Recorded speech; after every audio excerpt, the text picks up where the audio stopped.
Hey guys, this is Tommy with Tommy Nation Politics. How's everyone doing today?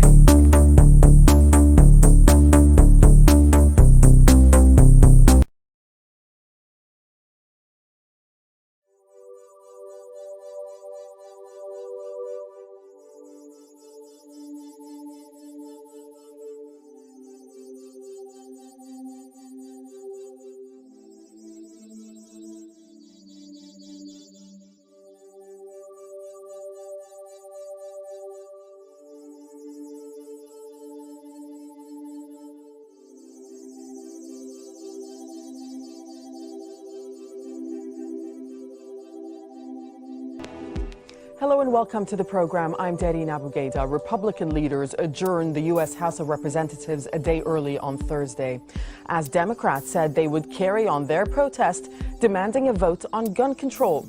Republicans have blocked 4 amendments to the law since the Orlando shootings almost 2 weeks ago, and Democrats say they've had enough. But for many, the sight of lawmakers bickering in Congress and adjourning early is just another sign of a broken political system. Lots for us to discuss, but first, Al Jazeera's Shihab Ratansi sets up our debate from Washington, D.C. Well, there are a few ways of looking at what's going on Capitol Hill. For the Democrats, clearly, it's a way to show what they say is Republican obstructionism, preventing much-needed legislation on a major issue that faces the United States. They can also point to the NRA, the National Rifle Association's hold over the Republican Party, preventing legislation on an issue which most Americans want legislation to be passed on. For the Republicans, they're dismissing all this as a publicity stunt. But they can also use a very interesting argument that's actually also being used by progressives and civil libertarians in the United States. That is, to expand the remit of the terror watch list system in the US is not the way to curtail gun ownership in the US because it's unconstitutional, potentially unconstitutional. The terror watch list, instituted by George W. Bush, notoriously untransparent, with very little due process, no due process. In fact, people are just secretly put on this list. It's something that those on the left and progressives have long argued for. And now, interestingly, people on the right are saying, look, this isn't a terribly good way of curtailing gun ownership. The Democrats, though, also now have an issue which they can take into the elections. No one's necessarily, at least right now, expecting any legislation to pass. But come November, during the congressional elections, they have a very easy argument to make now. Very short advert it has to be with their opponents in their districts, and they can just say, look, my opponent is fine with terrorists owning guns. How useful that is in the debate over gun ownership, in the debate over gun violence in the United States, well, that has to be seen. But the Democrats clearly see some political advantage here.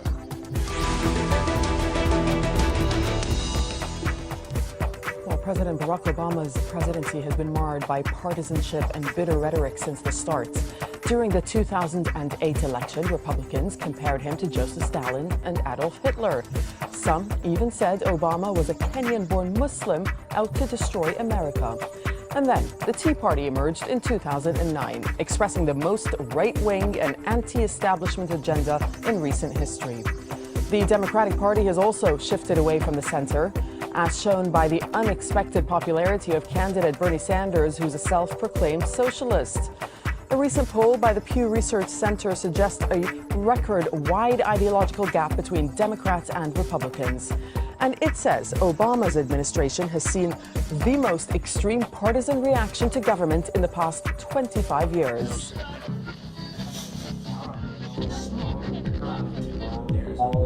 Hey guys, this is Tommy with Tommy Nation Politics. How's everyone doing today? Tommy Nation Politics.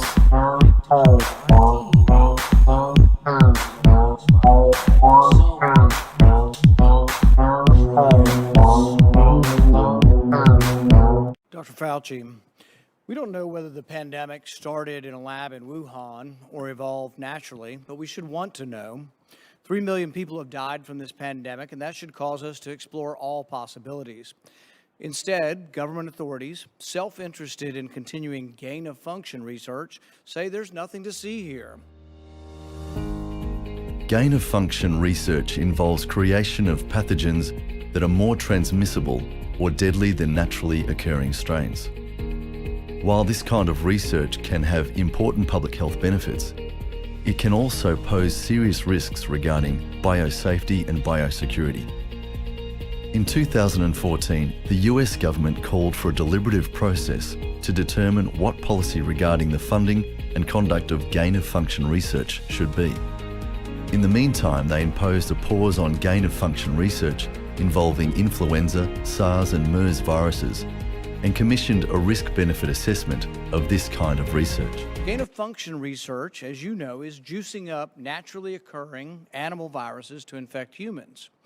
To arrive at the truth, the U.S. government should admit that the Wuhan Virology Institute was experimenting to enhance the coronavirus's ability to infect humans. Juicing up superviruses is not new. Scientists in the U.S. have long known how to mutate animal viruses to infect humans. For years, Dr. Ralph Barrick, a virologist in the U.S., has been collaborating with Dr. Shi Zhengli of the Wuhan Virology Institute, sharing his discoveries about how to create superviruses. This gain-of-function research has been funded by the NIH. The collaboration between the U.S. and the Wuhan Virology Institute continues. Doctors Barrick and Shi worked together to insert bat virus spike protein into the backbone of the deadly SARS virus, and then use this man-made supervirus to infect human airway cells. Think about that for a moment. The SARS virus had a 15% mortality. We're fighting a pandemic that has about a 1% mortality. Can you imagine if a SARS virus that's been juiced up and had viral proteins added to it, to the spike protein, if that were released accidentally? Dr. Fauci, do you still support funding of the NIH funding of the lab in Wuhan? Senator Paul, with all due respect, you are entirely and completely incorrect that the NIH has not ever and does not now fund gain-of-function research in the Wuhan Institute Do they fund of Dr. Virology. Barrick? We do not fund Do you fund Dr. Barrick's gain-of-function research?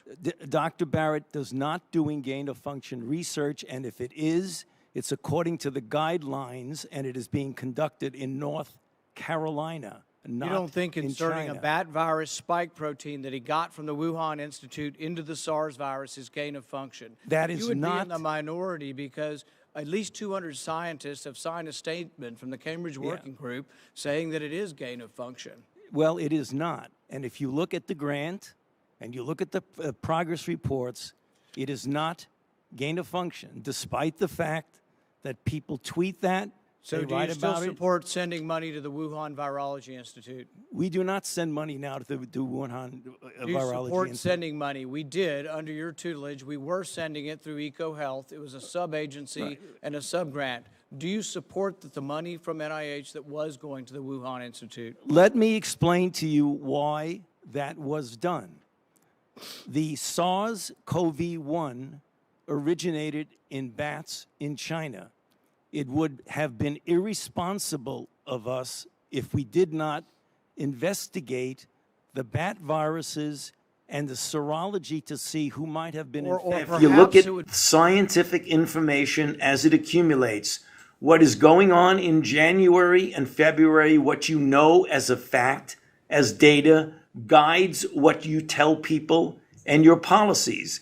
If March, April, May occur, you accumulate a lot more information and you modify and adjust your opinion and your recommendation based on the current science and current data.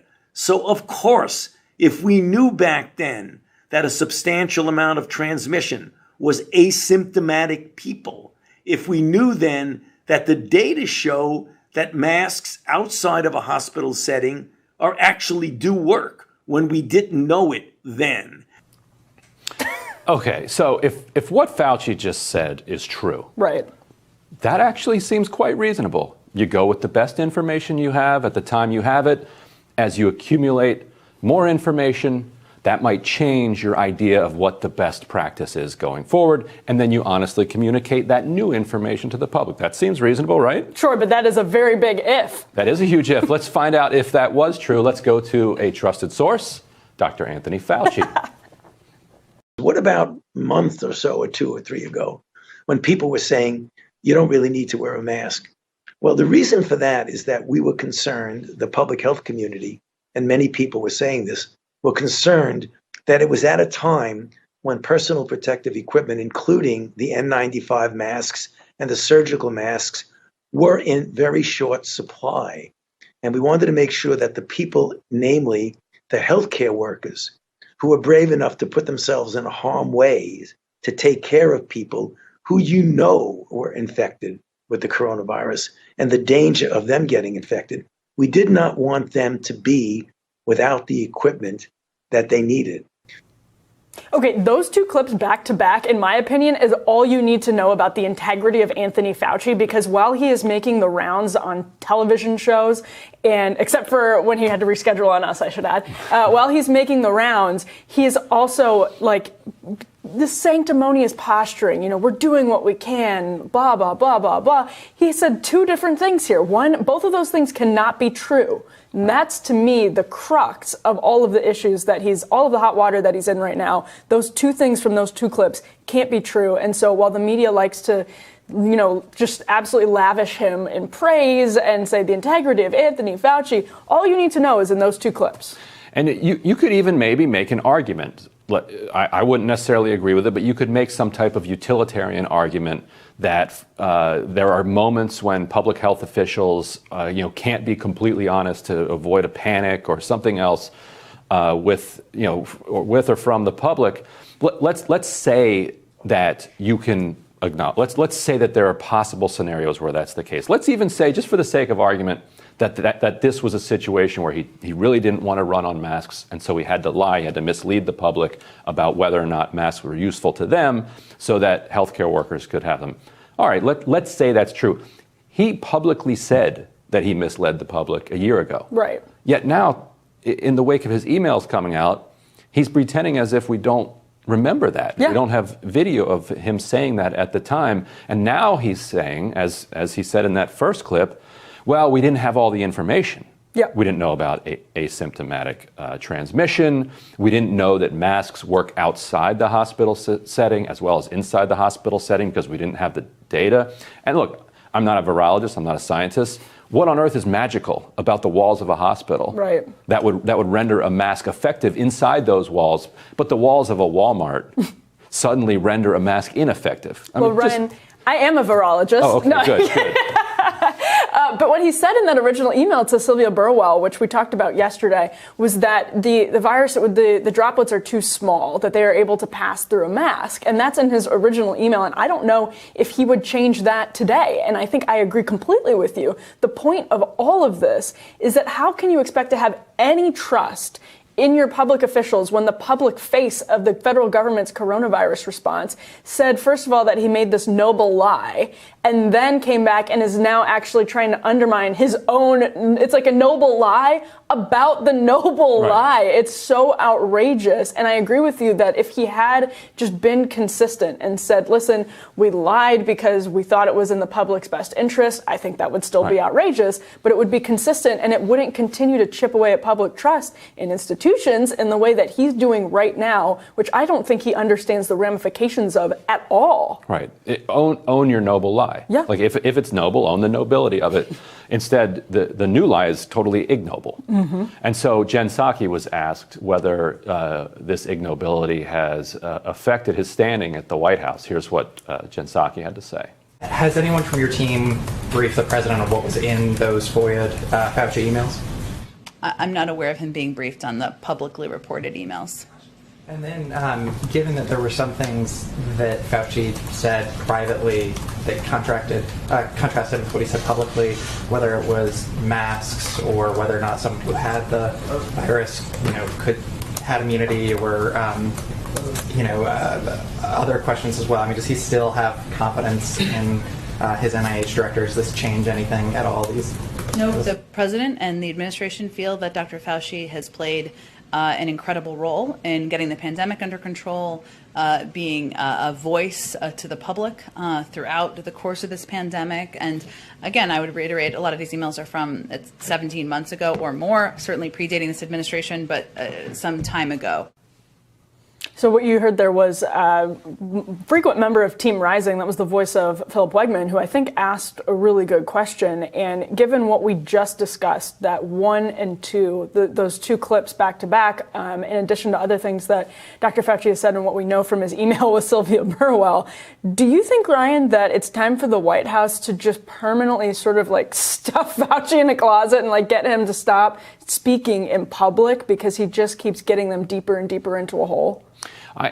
I do, but the reason I think that they won't do it is because then in their minds it would be validating all of the people that they consider to be the worst actors over this last year. And in fact, it would. You would have a lot of fringe weirdos that would celebrate and say, like, look, Fauci has been exposed. Therefore, everything I said was true, even though, let's say, 10% of what they said was true, and some of that would be by luck. And it plays into this kind of bifurcated truth that we now have, where if you are critical of the other side, then you are therefore assumed to be supporting the other side of them. And if you concede anything at all, then you are conceding everything. It's like the lab leak. It's the same thing. It's like if you acknowledge that we don't have enough evidence either way, then all of a sudden you're right.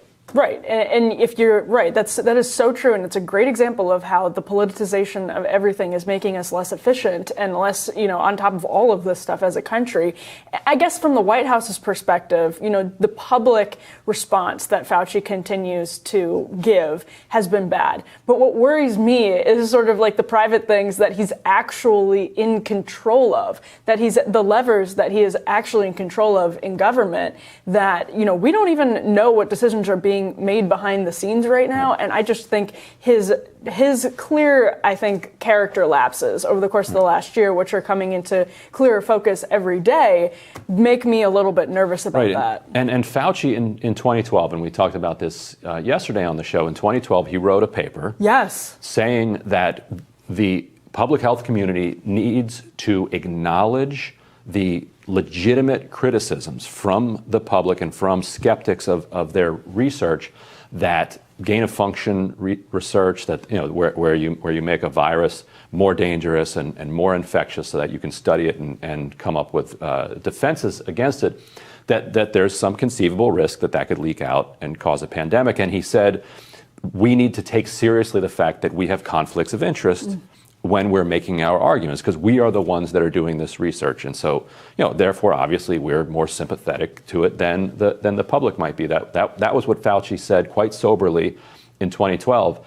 He now has conflicts all over the place. I'm not talking about financial conflicts, but just intellectual and scientific conflicts where he is invested in particular positions that may or may not be right, and that we as a global community need to hash out, because we as a global community are the ones who are affected by their screw-ups if they happen.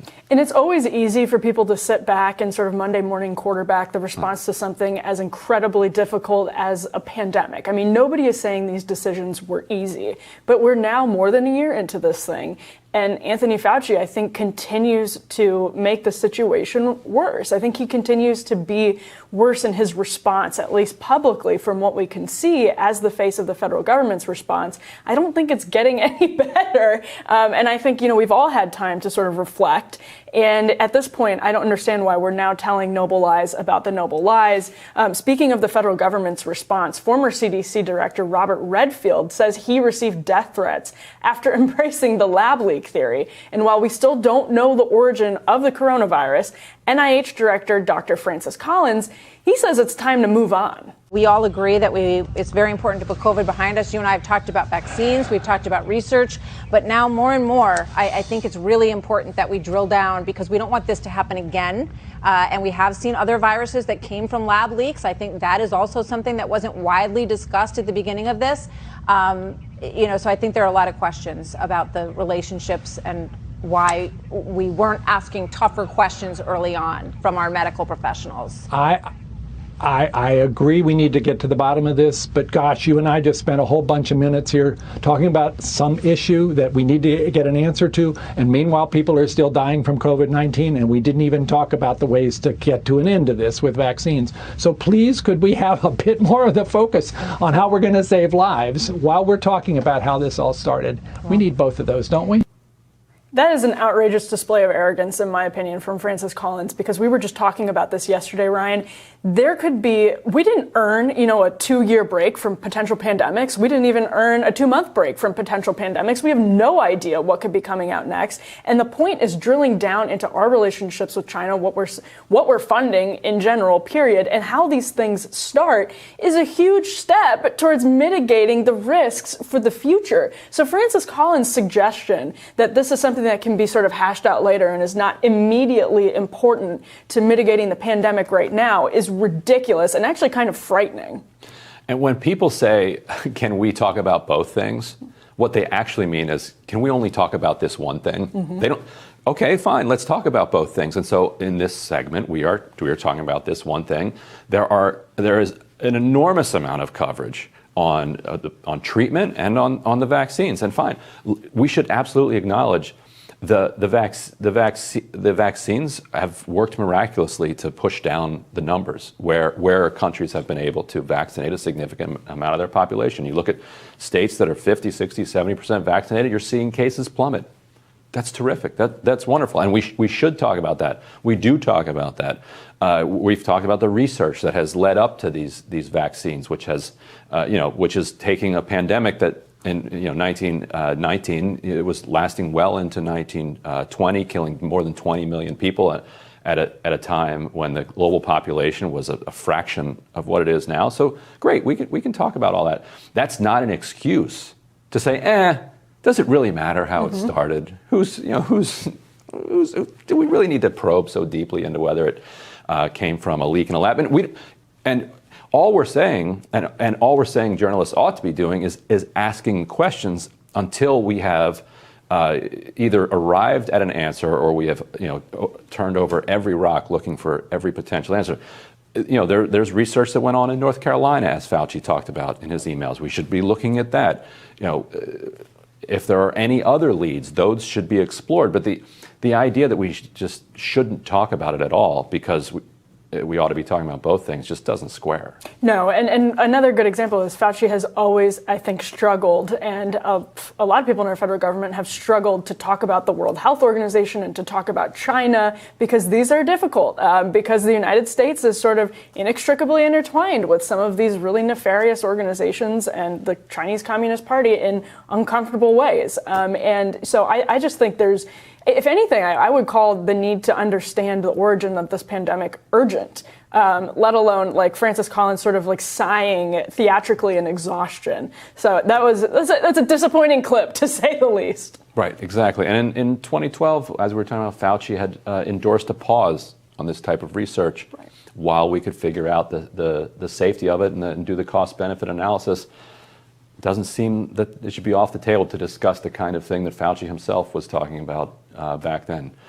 We will have more Rising for you after this.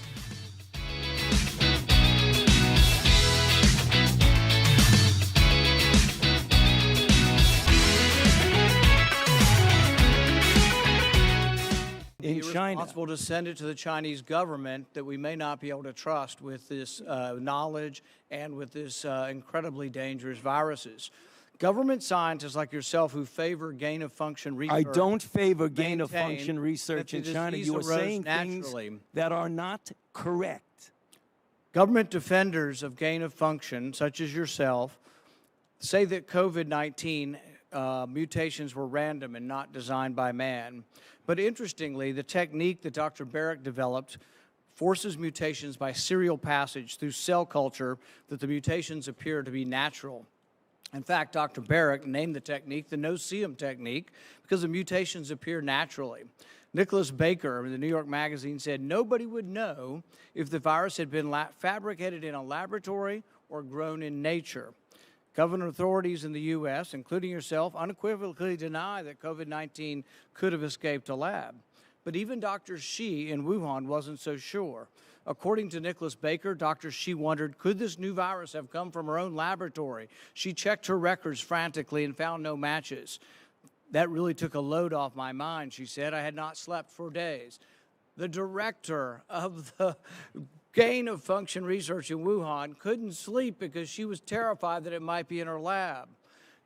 Dr. Barrick, an advocate of gain of function research, admits the main problem that the Institute of Virology has is the outbreak occurred in close proximity. What are the odds? Barrick responded, could you rule out a laboratory escape? The answer in this case is probably not. Will you, in front of this group, categorically say that the COVID-19 could not have occurred through serial passage in a laboratory? I do not have any accounting of what the Chinese may have done, and I'm fully in favor of any further investigation of what went on in China. However, I will repeat again, the NIH and NIAID categorically has not funded gain-of-function research to be conducted in the Wuhan Institute of Virology. You support it in the U.S. We have 11 labs doing it, and you have allowed it here. We have a committee to do it, but the committee has granted every exemption. You're fooling with Mother Nature here. You're allowing superviruses to be created with a 15% mortality. It's very dangerous. I think it was a huge mistake to share this with China, and it's a huge mistake to allow this to continue in the United States. And we should be very careful to investigate where this virus came from. I fully agree that you should investigate where the virus came from. But again, we have not funded gain-of-function research on this virus in the Wuhan Institute of Virology, no matter how many times you say it, There was didn't happen. research. There was research done with Dr. Shi and Dr. Barrick. They have collaborated on gain-of-function research where they enhanced the SARS virus to infect human airway cells, and they did it by merging a new spike protein on it. That is gain-of-function. That was joint research between the Wuhan Institute and Dr. Barrick. You can't deny it. Senator Paul, your time has expired. Dr. Fauci, I will let you respond to that when we need to move on. Excuse me? I will allow you to respond to that, and then we'll move on. Yeah, I mean, I just wanted to say, I don't know how many times I can say it, Madam Chair. We did not fund gain-of-function research to be conducted in the Wuhan Institute of Virology. Thank you. Senator Smith. Mars discovering vaccines.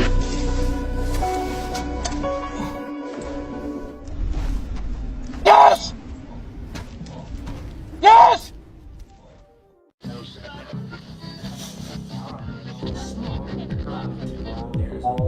Hey guys, this is Tommy with Tommy Nation Politics. How's everyone doing today? Tommy Nation Politics.